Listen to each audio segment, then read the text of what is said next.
Hey everyone, welcome back to the channel. I'm Josie with Awakened Soul, and we're here for a reading about the person on your mind and your connection to each other.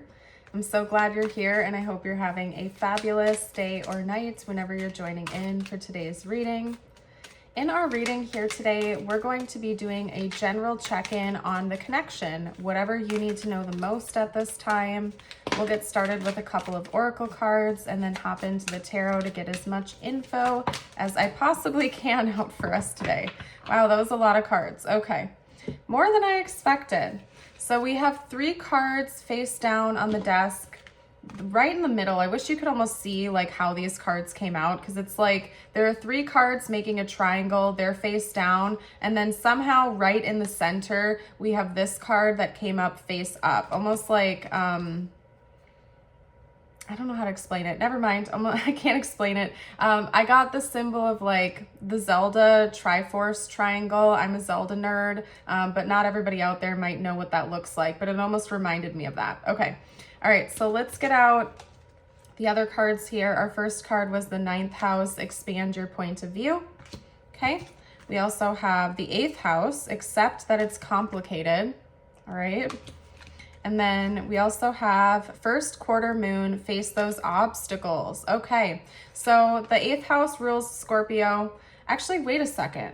We have ascending numbers here because we have the 7th, 8th, and 9th houses. Holy cow. We have Libra, we have Scorpio, and we have Sagittarius energies. So this reading is timeless. I want to preface this next statement by saying this reading is timeless. So it's finding you when it needs to, if it needs to.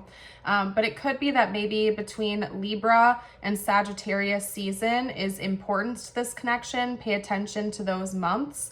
I am filming this right on the cusp of Libra and Scorpio season, okay? So the reason I said that this reading is timeless, to remind you that it's okay if this found you months down the line, is because it could be that this period of time is going to be really important for this connection. You might see big changes coming in. It could be that roughly this 3-month time span is going to be pivotal for the future of this connection, ending around the time of the end of Sagittarius season, okay?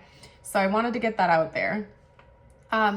So what I'm seeing here is that your person specifically and you are going through a very similar experience when it comes to evaluating the other. So how can I explain this?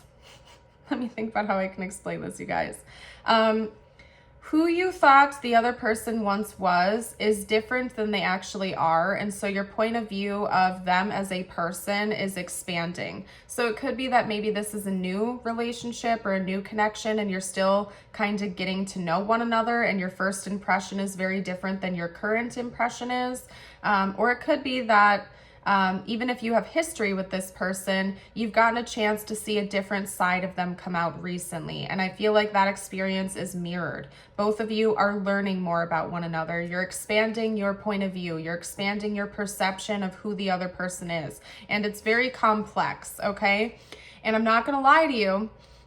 It could be that someone in this connection has recently seen a shadow come out in the other person, or their dark side, so to speak, like a negative quality that they didn't know that person had, and choosing to love even through that imperfection, basically, is what I'm getting here. Choosing to commit and want to see this through, even though it's not all sunshine and rainbows and perfection, okay? Because I am seeing that commitment or further commitment is coming in for the connection as well, and that both of you are making a conscious choice to face the obstacles, including the other person's shadows, and continue to commit even though it's not perfect 24/7.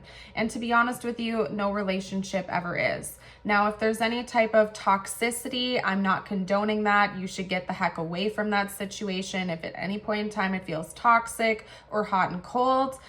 What I'm referring to here is maybe, some minor, I just heard minor setbacks, some minor shadows, or getting to see your person not being at their best 24/7, which is a part of even the healthiest of relationships, right?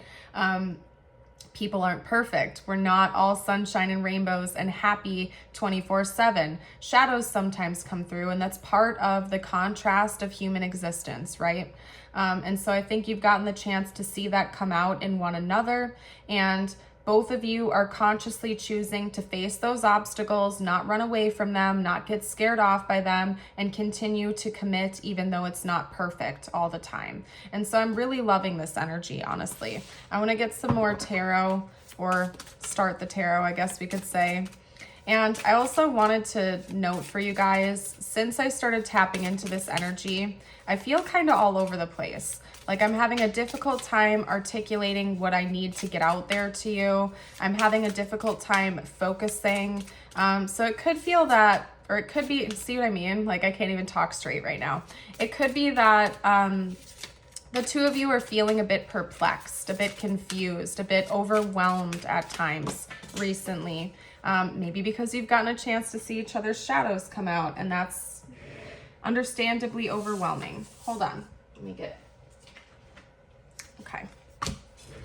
We have the Knight of Cups. I had to pick that up because I want to show you guys the card. So, you see what I mean? Like, I feel kind of all over the place in today's reading. You'll have to bear with me. If this is your first reading with me, I would recommend checking out another one on the channel, because this one in particular feels almost like I'm in a fog. I don't know how to explain it. It's like I know what the messages are. I'm getting the messages, but explaining it feels like... I don't know. I don't even know. I'm going to stop talking. We're going to get one more card out. There we go. Okay. So like I said, our first card up is the Knight of Cups. This is the commitment. This is choosing romance, even when it's not always easy, when there are obstacles in the way, choosing this commitment and this loyalty, even when it's not perfect. And that's part of the best type of commitment out there. That's, I mean, this could even be like a higher level commitment, like engagement, marriage, or long-term union, choosing to commit to each other for the long term, even when things get rough, even when things aren't perfect. That's part of any long-term relationship. You will get the chance to watch each other grow and change into like 5 different people over a long period of time, because you're going through different stages of life, different stages of development. You're going to have to go through the tough things with one another, right? Let's say you're with somebody for 30 plus years. You might be there when you welcome in a child. You might be there through the loss of a loved one. You might be there through a job loss, a home loss. You're going to have to go through very difficult and challenging stages of life with one another. And, you know, part of having a healthy commitment is choosing to, first off, commit to yourself. Okay. Second off, commit to kind of riding that wave with one another and helping each other out as a partnership. Okay.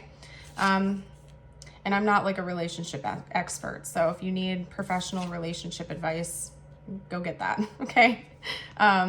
So we have the High Priestess. Oh wait, that's the Hierophant. We have the Emperor. See what I mean? Like I feel so all over the place in today's reading. We have the 6 of Cups and we have the 8 of Swords. This came out kind of almost in a reverse position though, so I'm going to take it as such. It could be that maybe somebody in this connection had a fear of commitment in the past that's withering away, because I'm kind of taking this as being chained, or like ball and chain, being tied down, locked down type of energy, okay? But seeing that that was an illusion. Committing to someone long term doesn't mean you're chained down or you're restricted, unless that's how you're choosing to view that situation. And the contrast to that is harmony and feeling like you're at home with a person, feeling like you have a true partnership, somebody that feels like a home to you, okay? And so I'm really basically, I feel like today's message is a message of choosing to commit even when things aren't always the easiest, and choosing to love someone even when things aren't perfect 24/7, because they're never going to be. No human being is perfect. And there are going to be challenges that come up. There are going to be lessons to be learned. Choosing to step up for one another when the other person needs extra support and love and guidance is really important going forward. And choosing to love one another even though they have shadows and they're not perfect 24/7.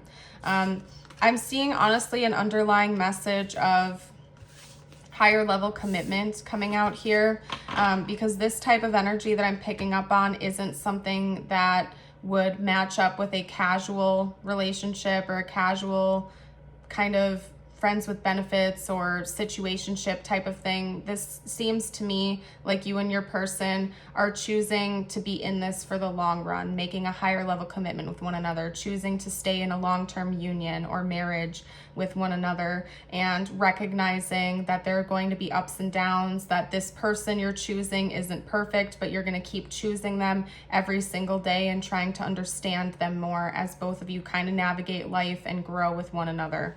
So that's what I'm getting here. I'm going to get you a couple of personal messages from universe now, and then we're going to close today's reading off.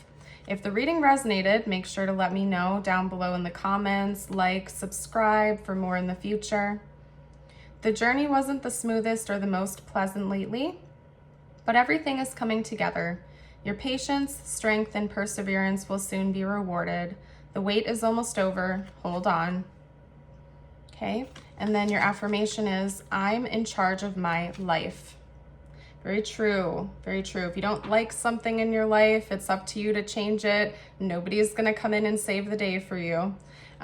So I invite you to affirm that with me and the collective below in the comments. As always, I'm gonna go ahead and pack up and leave this reading here. Thank you again for joining. I hope you have a blessed rest of your day or night, and I will see you in the next one. Bye for now.